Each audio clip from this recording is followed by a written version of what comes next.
In today's video, we're going to talk about how to walk a property like a professional, what you need to pay attention to and what you need to take note of in order to make sure you succeed. Let's dive right in. My name is Ryan Dossey, and over the years, I've bought and sold hundreds of properties, including rentals, fix and flips. I've probably ran appointments on a couple thousand homes. So we're going to talk about how to walk a property like a complete pro to make sure that you don't end up missing anything or wishing you'd done something differently. The first thing that we want to do is take photos of literally everything. So when I first get to a property, my conversation with the seller is, hey, you don't mind if I take some photos in order to get bids from my contractors, correct? Right? Assume the sale. Hey, can I take photos? Versus, you wouldn't mind if I do this so that I don't need to come back 3 or 4 times, right? Beginning with the exterior, I'm going to get a shot of the home from the street. I'm going to want to pretty much hit every corner. So left, right, front, and back of the property. I'm going to pay special attention to make sure that I get a photo of the air conditioning compressor, including any labels. I'm going to make sure that I get shots of the foundation. Does it look cracked or maybe like it's been repaired? I'm going to pay attention to the siding. If the home's painted, I'm going to pay special attention to like where the soffit fascia is. Is it flaking, right? That's going to be an issue when it comes time to try to get a mortgage on that place or sell that home with a mortgage. They're not going to want to see any like peeling or cracking paint. I'm going to be sure to get photos of any like concrete damages, cracks, or other big differences in like height where it could potentially be a tripping hazard.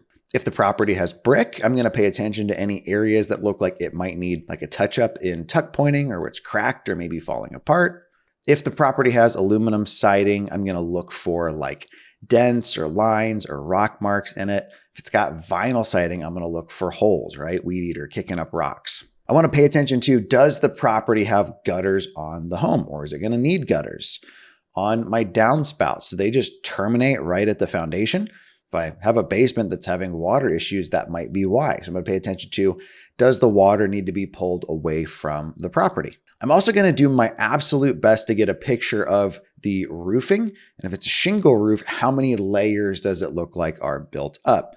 Often from like the street, you can get a pretty good idea on the condition of the roof and decking, which is what's below the actual shingles themselves. If it looks like this, chances are we're going to have a little bit of fun. On the outside of the home, I'm also making sure that I'm taking note of the slope of the property. Does it seem like in a heavy rain, water is going to go towards the property or fall away from it? If it's going towards it, that's something that I might have to correct, and I want to definitely make sure that I've budgeted for it. Once I'm inside the home, I'm going to be sure to get photos of every room from multiple angles. I tend to take my photos from the corner, almost crouched down or kind of like from chest height, trying to get like wall to wall or corner to corner. I want the widest angle shot that I can potentially get. I'm going to make sure in bedrooms that I can see out into the hallway, as well as from a different angle, the closet. I'm going to take note of, does it have overhead lighting? Does it have a ceiling fan? Am I going to want to put one in? As well as what is the condition of the windows in those rooms? Any issues that I find, right? A closet door that somebody put their fist through, a window that appears to fail. There's like moisture in it. Anything like that, I'm going to take a picture of I'm going to need to account for that in my scope of work. I recommend doing almost like a sandwich of corner of the room, ceiling of the room, corner of the room in each room. That way we can see, is there water damage? Are there some spots we're going to have to address in the drywall? Or like, is it popcorn ceilings? In the kitchen, I'm going to take pictures of the appliances. Little pro tip, on an offer on a property you're making that has appliances, make sure you put down that they're included. The number of times I've bought a house, fortunately didn't want the appliances, but kind of expected them to still be there, only to show up the next day and they took them out because it was something that the seller thought they could get some value out of. Happens all the time. So if you want appliances, make sure you include in your contract that you're getting appliances.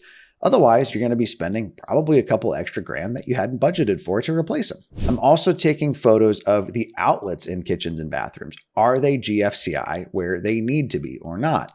If not, we're going to have to address that. I'm taking pictures of under sinks. Does it seem like there's maybe been some water damage, or is everything a-okay? In kitchens and bathrooms, it's a good idea to bring a tape measure and measure things that you're planning on having to replace.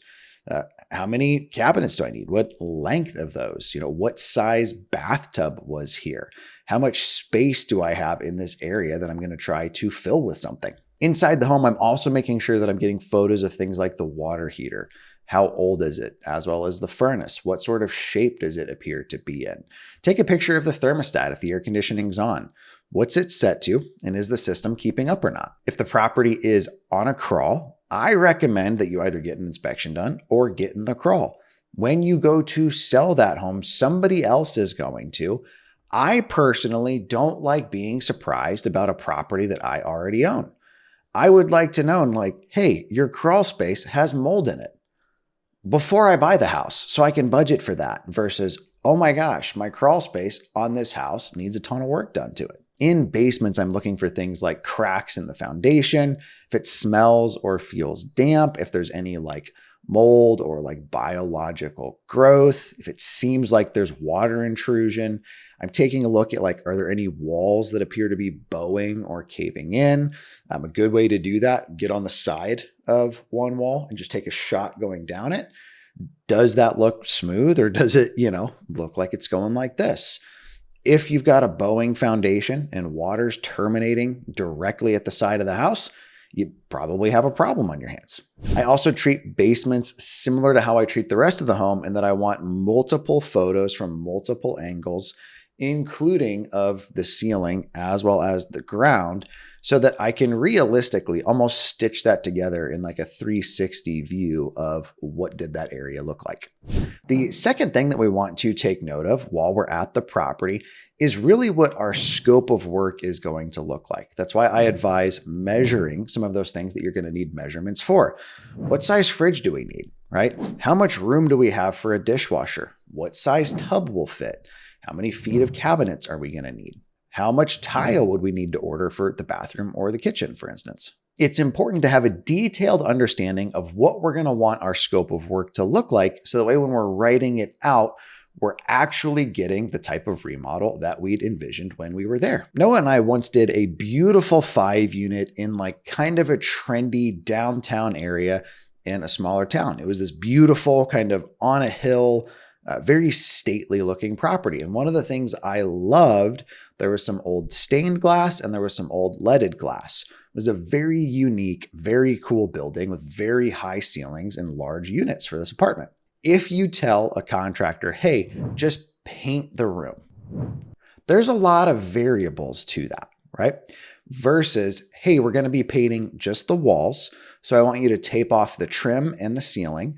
Please remove all outlet covers and switch covers, because we're not going to be replacing those, as well as put down protective covering on the floor. Young Ryan wasn't that detailed, so on that property, I got a ton of overspray back on that glass. Now, the contractor said, well, we assumed the windows were old, you were going to be replacing them.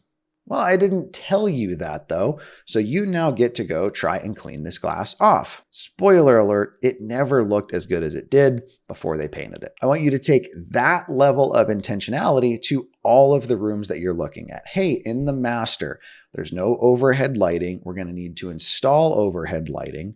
The closet door is, sliding glass. We want to replace that with like 6 panels, for instance.